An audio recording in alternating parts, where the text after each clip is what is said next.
नमस्कार, स्वागत है आपका द एंगल में। मैं हूं आपके साथ रश्मि शर्मा। चलिए नजर डालते हैं इस वक्त की सुर्खियों पर। मजदूरों को घर पहुंचाने के मामले में महाराष्ट्र में तेज हुई राजनीति। शिवसेना सांसद संजय राउत ने अभिनेता सोनू सूद पर साधा निशाना। मुख्यमंत्री अशोक गहलोत ने ली वित्त विभाग की बैठक। रेवेन्यू को बढ़ाने और खर्चों में कटौती को लेकर हुआ मंथन। राज्यसभा चुनाव को लेकर फिर शुरू हुई बाड़ाबंदी। गुजरात कांग्रेस के विधायक आए राजस्थान। 1-2 दिन में जयपुर किया जा सकता है शिफ्ट। प्रदेश में बढ़ी रिकवरी रेट। चिकित्सा मंत्री रघु शर्मा ने कहा, राजस्थान टेस्टिंग के मामले में तीसरे स्थान पर, कोरोना की डबलिंग हो रही 21 दिनों में। भारत और चीन सीमा पर चल रहे विवाद को लेकर दोनों पक्षों में कमांडर स्तर की वार्ता हुई।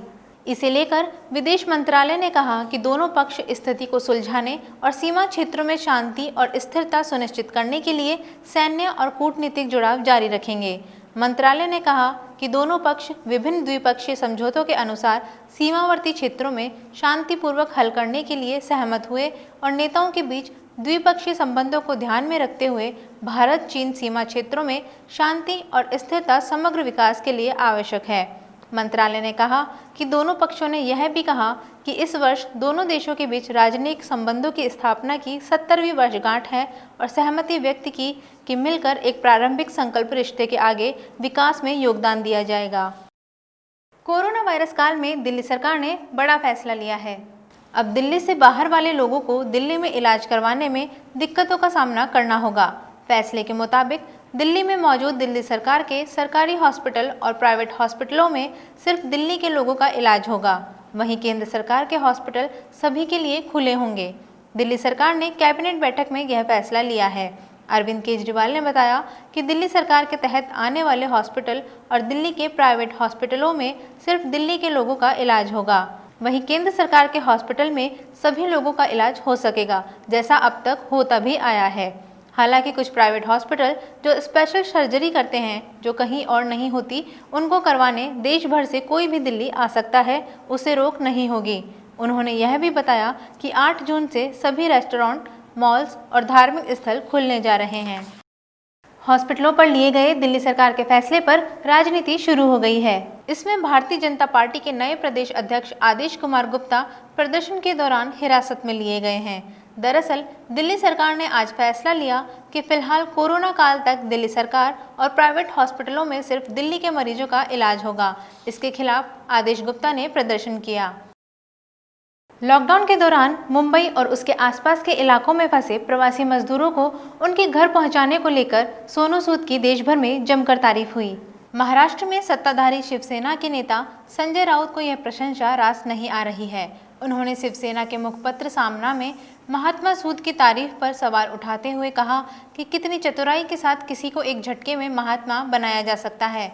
राउत ने सोनू सूद के कामों की तारीफ पर निशाना साधते हुए अपने कॉलम रोक टोक में कहा कि लॉकडाउन के दौरान अचानक सोनू सूद नाम से नया महात्मा तैयार हो गया। इतने झटके और चतुराई के साथ किसी को महात्मा बनाया जा सकता है। उन्होंने आगे लिखा, कहा जा रहा है कि सोनू सूद ने लाखों प्रवासी मजदूरों को दूसरे राज्यों में उनके घर पहुंचाया, अर्थात केंद्र और राज्य सरकार ने कुछ भी नहीं किया। इस कार्य के लिए महाराष्ट्र के राज्यपाल ने भी महात्मा सूद को शाबाशी दी। राउत के इस बयान पर बीजेपी नेता राम कदम ने उनकी जमकर आलोचना की है। जम्मू कश्मीर में सुरक्षा बलों और आतंकियों के बीच मुठभेड़ में 3 आतंकी मारे गए। सूत्रों का कहना है कि आतंकियों का एक समूह इस मुठभेड़ में घिरा हुआ है। मुठभेड़ को लेकर किसी तरह की अफवाह न फैले, इसके लिए प्रशासन ने शोपियां और कुलगाम जिले में मोबाइल इंटरनेट सेवा को अस्थायी रूप से बंद कर दिया है। सुरक्षा बलों को सूचना मिली थी कि दक्षिण कश्मीर में शोपियां जिले के रैबन गांव में आतंकी छिपे हैं। सूचना के आधार पर सेना के जवानों ने इलाके की घेराबंदी करनी शुरू की। खुद को घिरा देख आतंकियों ने सुरक्षा बलों को निशाना बनाना शुरू कर दिया। जवानों ने मोर्चा संभालने से पहले आतंकियों से समर्पण करने की बात भी कही, लेकिन आतंकी सुरक्षा बलों को निशाना बनाते रहे। इसके बाद जवानों ने मोर्चा संभाला। अभी तक 3 आतंकी मार गिराए गए हैं। बिहार में केंद्रीय गृह मंत्री अमित शाह की वर्चुअल रैली से पहले राष्ट्रीय जनता दल के नेताओं ने विरोध जताया। राजद के राबड़ी देवी, तेजस्वी यादव और तेज प्रताप यादव ने बर्तन बजाकर विरोध किया। उन्होंने प्रवासी मजदूरों के मुद्दे पर भी अपना विरोध दर्ज किया। इसके अलावा पटना में विभिन्न स्थानों पर 7 जून 2020 को श्रद्धांजलि दिवस बताने वाले पोस्टर लगाए गए। पोस्टर में लिखा है, वर्चुअल से एक्चुअल मुद्दों का एनकाउंटर। वहीं केंद्रीय मंत्री गिरिराज सिंह ने कहा कि कुछ राजनीतिक दल केवल पीएम मोदी और भाजपा का विरोध ही करते हैं। ये वही लोग हैं जिन्होंने कोरोना वॉरियर्स के सम्मान में जब थालियां बजाने के लिए कहा था तो उसका विरोध किया था। आज गरीबों के अधिकार के लिए खुद थालियां बजा रहे हैं। भारत में कोरोना संक्रमित मरीजों की संख्या में तेजी आई है। इस तेजी के कारण भारत स्पेन को पीछे छोड़कर इस महामारी से प्रभावित दुनिया का 5वां देश बन गया है। भारत में करीब 2.5 लाख मरीज हो गए हैं। देश में रोजाना 9 से 10 हज़ार मरीज मिल रहे हैं। वहीं देश में मृतकों का आंकड़ा करीब 7,000 के पास पहुंच गया है। देश में 1 लाख से अधिक सक्रिय मरीज हैं। भारत में उत्तर प्रदेश ऐसा छठा राज्य बन गया है जहां कोरोना पॉजिटिव की संख्या 10,000 को पार कर गई है। वहीं राजस्थान में भी कोरोना का ग्राफ बढ़ता ही जा रहा है। अब तक 48 नए कोरोना पॉजिटिव केस सामने आए। जयपुर में 24, भरतपुर में 4, झुंझुनू और कोटा में 3-3, चित्तौड़गढ़ में 2, अलवर, बांसवाड़ा, भीलवाड़ा, दौसा, जालोर, नागौर, सवाई माधोपुर, सिरोही, टोंक और झालावाड़ में 1-1 पॉजिटिव मिला। दूसरे राज्यों से आए 2 लोग भी संक्रमित मिले। इसके साथ कुल संक्रमितों का आंकड़ा 10,385 पहुंच गया। वहीं जयपुर में 2 और 12 में 1 व्यक्ति की मौत हो गई। राज्य में मौत का आंकड़ा 234 पहुंच गया। प्रदेश में इस समय एक्टिव केसों की संख्या 2,545 है। कोरोना की वजह से प्रदेश को काफी आर्थिक हानि उठानी पड़ी है। इसको देखते हुए मुख्यमंत्री गहलोत ने अपने आवास पर वित्त विभाग की बैठक ली। बैठक में एसीएस फाइनेंस निरंजन आर्य, सचिव कुलदीप राका, विशाल राजन और डॉक्टर पृथ्वीराज मौजूद रहे। वित्त विभाग की इस बैठक में रेवेन्यू अब कैसे बढ़ाने को लेकर मंथन हुआ। साथ ही सीएम गहलोत ने खर्चों पर अंकुश के भी अधिकारियों को निर्देश दिए। इसके साथ ही वित्त से जुड़ी कई फाइलों का भी निस्तारण किया गया। राज्यसभा में 19 जून को होने वाले चुनाव के लिए एक बार फिर से बाड़ाबंदी शुरू हो गई है। अपने विधायकों को एकजुट रखने और क्रॉस वोटिंग रोकने के लिए गुजरात कांग्रेस ने अपने विधायकों की बाड़ाबंदी शुरू कर दी है। बाड़ाबंदी के लिए सबसे महफूज जगह के तौर पर एक बार फिर गुजरात कांग्रेस ने राजस्थान को चुना है। गुजरात कांग्रेस के 18 विधायकों को एक साथ आबू रोड के वाइल्ड विंड्स रिसोर्ट में शिफ्ट किया गया है।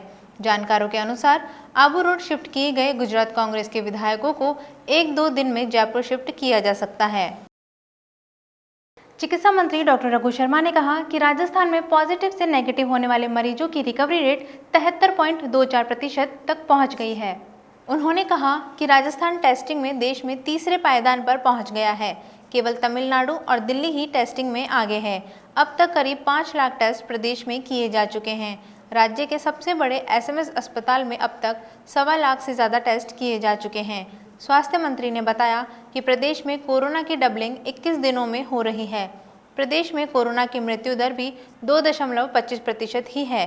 उन्होंने बताया कि केंद्र सरकार द्वारा जारी आंकड़ों के अनुसार राजस्थान में मरीजों की डबलिंग, मृत्यु दर में कमी सहित सभी पैमाने पर सफल और पहले पायदान पर जगह बनाए हुए हैं और यह क्रम आगे भी जारी रहेगा। राजस्थान में कुल पॉजिटिव केसेस की संख्या 10,385 है। ये हमने जो टेस्ट ज़्यादा किए और जितने ज़्यादा टेस्ट करेंगे उतने ही पॉजिटिव केसेस सामने आएंगे। और पॉजिटिव केसेस आना कोई चिंता की बात इसलिए नहीं है कि राजस्थान की रिकवरी रेट 73.24% है, जो कंट्री की सबसे ज़्यादा है। अगर 10,385 आदमी पॉजिटिव हुए अब तक, तो 7,606 लोगों को रिकवर भी किया है, ठीक होके घर चले गए। वो कुल मिला के जो हमारा डबलिंग का डेज है वो 21 दिन है। हमारा जो मृत्यु का प्रतिशत है वो भी 2.25 है, जो 3-4 राज्यों की मृत्यु दर के बराबर है। बाकी जो अधिकांश राज्य हैं वहाँ की मृत्यु दर तो कहीं ज़्यादा है, राष्ट्रीय औसत भी कहीं ज़्यादा है। आज प्रति 10 लाख अगर टेस्ट की बात करते हैं तो राष्ट्रीय औसत जो आ रहा है 3,342 है। बच्चों में ब्लड कैंसर के बाद सर्वाधिक होने वाला कैंसर ब्रेन ट्यूमर देश में तेजी से बढ़ता जा रहा है। देश के नेशनल हेल्थ प्रोग्राम की ओर से जारी एक रिपोर्ट के अनुसार बड़ों के मुकाबले बच्चों में यह बीमारी ज़्यादा तेजी से बढ़ रही है। इस बीमारी के लक्षणों को अनदेखा करना हजारों बच्चों के अकाल मौत का कारण बन रहा है। वयस्कों में होने वाले कैंसर में इसका प्रतिशत 2 से 3% है, वहीं बच्चों में यह आंकड़ा 26% है। भगवान महावीर कैंसर हॉस्पिटल एवं रिसर्च सेंटर जयपुर के न्यूरो एन्कोलॉजिस्ट डॉक्टर नितिन द्विवेदी का कहना है कि मानव शरीर के विभिन्न अंगों में होने वाले कैंसर में से 40% कैंसर ब्रेन तक अपनी पहुंच बना लेते हैं। उन्होंने बताया कि ब्रेन ट्यूमर के लक्षणों की अनदेखी और समय पर पहचान न होने के कारण 80% से ज़्यादा रोगी ट्यूमर के पूरी तरह से बढ़ जाने के बाद न्यूरो एक्सपर्ट के पास आते हैं। एडवांस स्टेज में ट्यूमर की पहचान होने पर उसे तुरंत प्रभाव से ऑपरेशन के जरिए उपचार दिया जाता है। जैसा कि आप जानते हैं कि आज 8 जून को हर साल विश्व में वर्ल्ड ब्रेन ट्यूमर डे मनाया जाता है। सन 2000 से हम इसको मनाए जा रहे हैं। इस डे को मनाने का उद्देश्य होता है कि ब्रेन ट्यूमर के बारे में लोगों में जागरूकता पैदा करना एवं उनके इस बारे में शिक्षा देना कि किस तरह से वो इससे बच सकते हैं और इनके लक्षणों के बारे में बताना, ताकि वो जल्दी से जल्दी हॉस्पिटल पहुंच के अपना इलाज करा सकें। क्योंकि कैंसर की तरह इसको में भी अगर आप समय पर इलाज नहीं करवाते हैं, किसी झाड़ फूंक या बाबा के चक्कर में पड़े रहते हैं या किसी भी तरीके से इलाज को देरी करते हैं, तो धीरे धीरे ये इलाज के काबिल नहीं रह जाता और ऐसी स्थिति में मृत्यु की संभावना बहुत ज़्यादा बढ़ जाती है। और जिस तरह से हम आजकल देख रहे हैं कि ब्रेन ट्यूमर्स का इंसिडेंस दिन प्रतिदिन बढ़ता जा रहा है, बच्चों में भी और बड़ों में भी। पहले जो ब्रेन ट्यूमर्स माने जाते थे वो एक हाई एज ग्रुप में 50+ एज ग्रुप में हुआ करता था, मगर आजकल जो इंसिडेंस है वो यंग एडल्ट्स में लगभग 20-30 की एज ग्रुप में भी काफ़ी ज़्यादा बढ़ा जा रहा है। इवन ग्रेड 4 ट्यूमर जिन्हें हम ग्लायोब्लास्टोमास कहते हैं, वो भी यंग एज में देखने को मिल रहा है, जिसका प्रोग्नोसिस बहुत पुअर होता है। तो ऐसी स्थिति में अगर आप जल्दी से जल्दी डॉक्टर के पास पहुंचते हैं तो इलाज संभव है। अभी के लिए इतना ही। बने रहिए द एंगल के साथ। नमस्कार।